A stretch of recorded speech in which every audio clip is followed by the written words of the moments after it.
So I really want to welcome you all in today's online session, and this is a very important session as we will be discussing about the new topic that is purely based on articles. If we talk about articles, so let me ask you few of the questions regarding articles that we have been doing in our past and previous classes. So bache, if I ask you what do you mean by articles, so how will you be explaining the same by giving a simple definition? What do you mean by articles? So articles are those words which determine determine a subclass of a noun. Okay, good. Thank you. Is there anyone who want to answer the same? You can even answer in Hindi. Sir, sir, articles are the words which are used before the noun bec- because they determine a noun. Okay, they are determining the noun.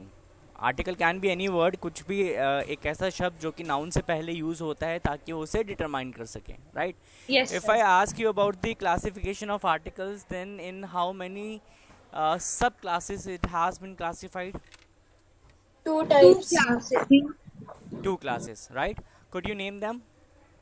indefinite One article, definite and second indefinite. And definite articles. Perfect. Indefinite article and definite article. Okay. So class, let us go with the definition. If we talk about article, article can be taken as determiner or a subclass of determiner, as perfectly said by you all, which determines noun. Article का क्या काम होता है? ये noun को determine करता है. किस तरह से determine करता है? इसके अलग अलग rules हैं, and we will try to cover the most of them. If we talk about articles, they are also popularly known as demonstrative adjectives. So if we talk about articles, articles have been divided into two main subclass. Two types के होते हैं. One is definite and one is indefinite. Okay. So in simple words, if we try to understand articles, then a and the are known as articles. A and an are classified under indefinite articles, and the is classified under definite classicals. अगर हमें इसका flow chart बनाना हो तो simply articles को हमने दो सब categories में डिवाइड किया है. एक सब कैटेगरी है इनडेफिनेट आर्टिकल और दूसरी सब कैटेगरी है डेफिनेट आर्टिकल. इनडेफिनेट आर्टिकल में बच्चे ए और एन आएंगे और डेफिनेट में दी यूज होगा. So you can jot or note simultaneously as we are going up with the classes, so it would be very easy for you to have a quick revision when you will be preparing for your exams, and you might have your exams in coming days. So keep this thing in your mind बच्चे. Is it clear? Article दो type के होते हैं, एक indefinite होता है, एक definite होता है. इनडेफिनेट आर्टिकल जो है उसमें ए और एन आता है. डेफिनेट आर्टिकल जो है उसमें दी को क्लासिफाई किया जाता है. इज देयर एनी डाउट बच्चे regarding this? no sir. Okay. Sir, So we are starting up with the articles. The is used to refer specific or a particular noun. अब the क्या करता है बच्चे? The रेफर करता है किसी particular और स्पेसिफिक नाउन को. और ए और एन क्या करते हैं? ए और एन यूज होते हैं ताकि ये नॉन स्पेसिफिक और पर्टिकुलर नाउन को मॉडिफाई कर सकें. ये किस तरह से मॉडिफाई करेंगे? There are many rules and we will be trying our best to cover the most of the rules out of it. Okay. अगर हम बात करें तो सबसे पहले we will be emphasising on the use of a और how we can use a effectively, right? So पहला rule कहता है ए has to be use before beginning with the consonant sound. जब भी एक वर्ड में कॉन्सोनेंट साउंड आएगा उससे पहले हमें ए यूज करना है. For example a boy. अब boy is a word, but if you look at the very first letter it is B, right? B is a consonant. So सबसे पहले I really want to ask you all कि हमारे English में कितने letters होते हैं बच्चे? Alphabets कितने होते हैं? 26. 26. 26 में से वॉवल्स कितने होते हैं? 5. 5. Can you name the vowels? A, E, I, O, U. Perfect. और बाकी जो बचे कॉन्सोनेंट्स, उनका नंबर कितना होता है? 21. 21. 21, राइट। तो बी जो है ये लेटर कॉन्सोनेंट है और इसका जो साउंड है वो ब का है। ब अगेन इट्स बी, तो इसलिए इसके पीछे ए लगेगा। The rule says. दूसरा रूल ये कहता है कि बॉय जो है it's a countable noun. So could you please help me with the definition of countable noun? Countable nouns कौन से होते हैं? The nouns which can be counted. Very good, right. And what do you mean by uncountable nouns? Which we cannot count. Which can't be counted, right. अब जो countable noun singular quantity में available हैं, please listen to me carefully. जो noun singular quantity में available हैं उनके पीछे भी ए लगेगा,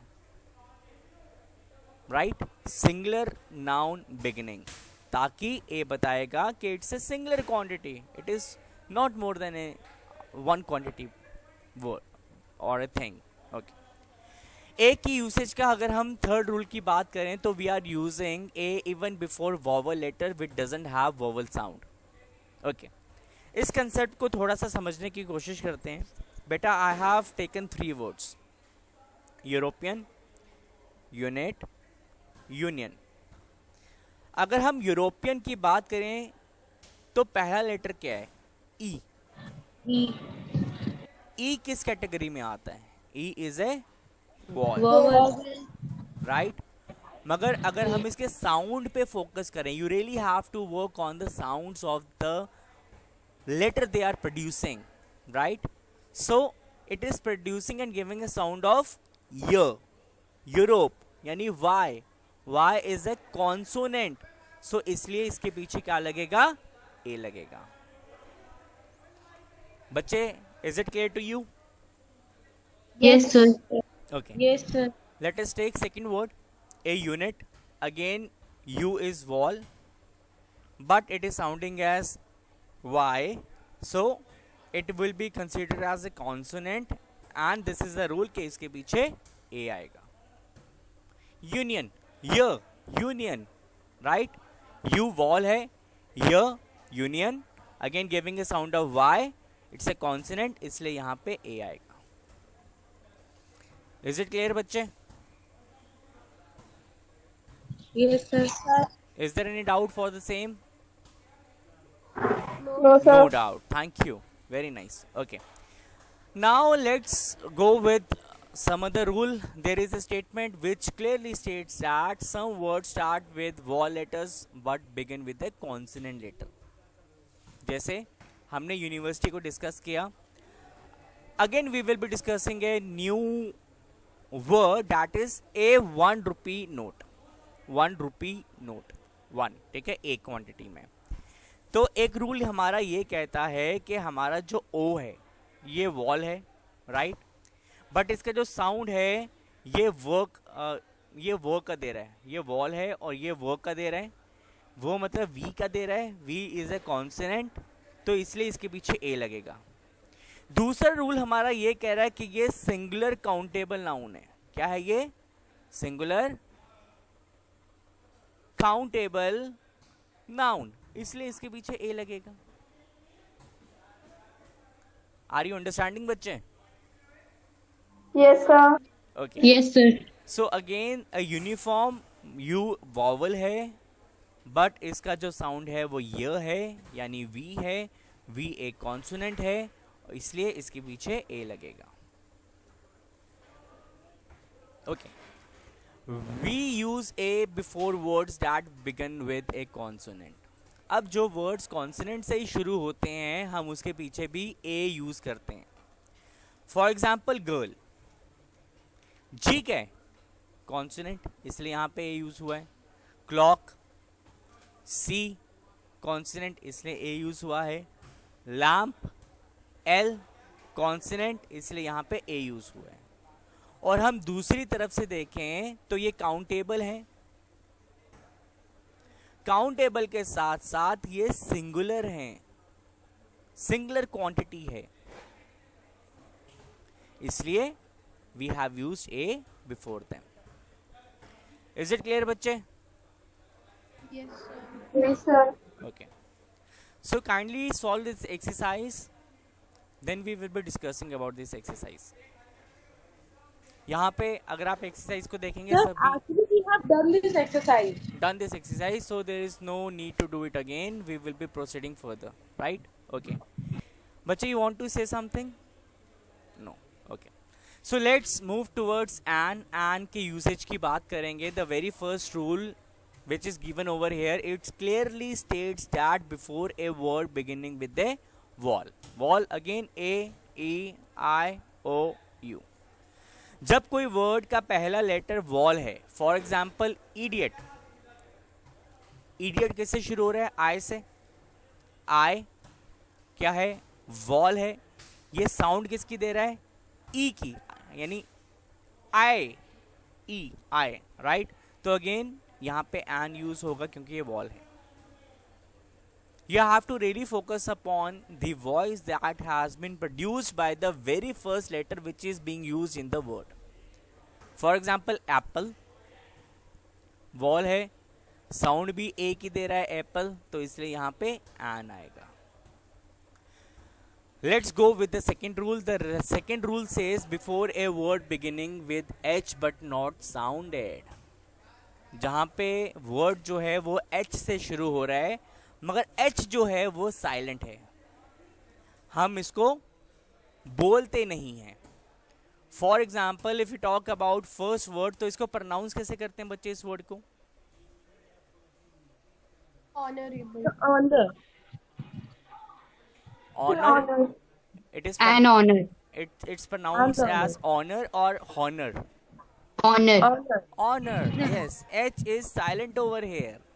We don't say honor, right? We always pronounce this word as honor. Yani this word is starting from O. O is a vowel and it is sounding as a vowel like O. इसलिए we have used an before it. How we pronounce this word? An hour. Or. It's not And our. our. कुछ लोग जो हैं वो our, our pronounce करते हैं. It's R and R, O, R, right? R, A. So again it's a vowel. Please keep yourself on mute बच्चे. There is quite disturbance which is coming from behind. I request you to take care of it, right? अब wall sound दे रहा है तो इसके पीछे N आ रहा है. क्या हम हॉनेस्ट मैन बोलते हैं? No, sir. ऑनेस्ट होता है ओ. अगेन वॉल, तो इसलिए इसके पीछे एन आया. इज इट क्लियर बच्चे? Yes, sir. Is there any problem with it? Yes, sir. Okay. So again there is a statement which clearly suggests that we use and before words that begin with a vowel sound. A, E, I, O, U are vowels. Example, an orange. O, orange. Umbrella. U, I, इसलिए इसके पीछे N लगा है. I क्या है? I is a vowel or you pronounce it as vowel, right? Is it clear बच्चे? Yes. Yes, sir. Is there any problem with it? No, sir. No, sir. No, sir. So have you done this exercise also before? Yes, sir. Yes, sir. Moving with the usage of the. अब पहला rule दी का ये कहता है कि दी कहाँ पे use होगा? यूनिक ऑब्जेक्ट्स के पीछे. अब यूनिक का क्या मतलब होता है? What do you mean bye unique बच्चे?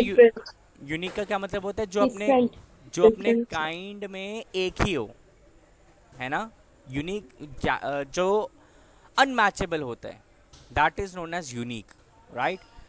तो जो यूनिक ऑब्जेक्ट्स हैं हमारे वर्ल्ड में, उसके पीछे दी यूज होता है. For example, if you give an example, the sun, the sky, the moon. क्या आपको एक से ज्यादा मून दिखाई देते हैं? नो. अर्थ में पॉसिबल नहीं है, बाकी यूनिवर्स में it may be possible, may be sir Jupiter. But yes, अगर हम बात करें खाली मून की, तो अगर आप कह रहे हो कि बाकी प्लैनेट्स के पास है, बट सर उसका स्ट्रक्चर और शेप तो यूनिक ही रहेगी ना, वो डेफिनेटली थोड़ी change. Definitely 100%, I am with you, you don't have to worry. Just I'm trying to explain कि there's something which is unique in itself, which is unmatchable, right? तो उन objects के साथ हम दी यूज करते हैं. Second rule says before the name of mountains या mountain range, rivers, oceans, desert के साथ, मतलब इसके पीछे हम दी यूज़ करते हैं. अगर मैं माउंटेन्स की बात करूँ, दी हिमालयास. अगर माउंटेन रेंज की बात करूँ, the Aravalli hills, the Ganges, the Indian ocean, the Pacific, the Thar desert और the Sahara, right. So the third rule says हम दी यूज़ करते हैं before the name of books. For example the Gita, the Ramayana, the Quran और the Bible. Is it clear बच्चे? Yes, sir. Okay. So there is a very important rule that has to be taken into consideration, and this will really help you out in your writing skills also. दी का जो usage है वो superlative degree के पीछे use होता है. Here a very simple question comes, what do you mean by superlative degree? Superlative degree क्या होती है बच्चे? Sir the third degree of noun. The The third, third degree of adjective. yes, the third degree of adjective. Second degree कौन सी होती है? Comparative. Comparative. Very good. तो third degree of adjective जो होती है उसे हम सुपरलेटिव डिग्री कहते हैं, और सुपरलेटिव डिग्री से पहले भी दी का यूज होता है. For example the best, she is the best among all, वो सब में से दी बेस्ट है. We are using the third degree, that is superlative degree, और उसके साथ क्या आएगा? The. She is the tallest in the class, सबसे टॉल है, तो अगेन दी. अगर हम बात करें स्पेसिफिक म्यूजिकल इंस्ट्रूमेंट्स की, उसके पीछे भी हम दी का यूज करते हैं. For example the flute, the violin, the guitar, the piano, the harmonium and etcetera. हम दी का यूज करते हैं होल क्लास को डोनेट करने के लिए. For example the old, the rich, the family, the poor and etcetera. Is it right बच्चे? समझ में आया आपको? Okay. What do you mean bye ordinal numbers? Ordinal numbers कौन से होते हैं? First, second, third, fourth, fifth, sixth. Okay. Ordinal numbers जैसे कि दी फर्स्ट, दी नाइन्थ, जब हम रैंक बताते हैं उसे हम वर्ड फॉर्म में लिखते हैं, तो उसे हम ऑर्डिनल नंबर कहते हैं. ऑर्डिनल नंबर से पहले भी दी यूज होता है. Again the rule says before proper names of national, जब हम किसी की नेशनैलिटी बताते हैं तो उस नेशनैलिटी के पीछे दी यूज होते हैं. For example the Indians, the French, the Americans, the Britishers. The Europeans. Yes, The perfect. The Europeans. Okay. तो नेशनैलिटी जब हम बताते हैं वहाँ पे दी यूज होता है. और इसका एक और यूजेज है बच्चे, जब हम प्रोमिनेंट ऑर्गेनाइजेशंस की एब्रीवेशंस यूज करते हैं. I am again using this word. जब हम स्पेसिफिक और प्रोमिनेंट ऑर्गेनाइजेशंस का एब्रीवेशन फॉर्म में लिखते हैं, एब्रीवेशन यूज करते हैं, तो उसके साथ भी दी लगता है. जैसे यूनाइटेड नेशंस. यूनाइटेड नेशंस क्या हो गया? यूएन, दी यूएन. अब USA, it's a prominent country, the USA. WHO, the WHO, या फिर दी आईएमएफ. ओके. हम दी कंट्रीज के साथ यूज करते हैं. कौन सी कंट्रीज के साथ? We do, however, use a definite article when referring to country with the names of incorporate words like kingdom, जिनके साथ kingdom आता है, जिनके साथ republic आता है, जिनके साथ state आता है.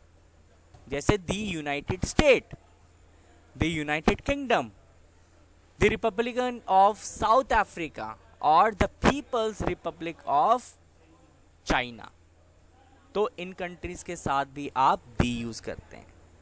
हम उन कंट्रीज के साथ दी यूज करते हैं जिनका नाम plural as a plural noun लिखा जाता है। For example the Netherlands, the Philippines, तो इन कंट्रीज के साथ भी दी यूज में लिया जाता है।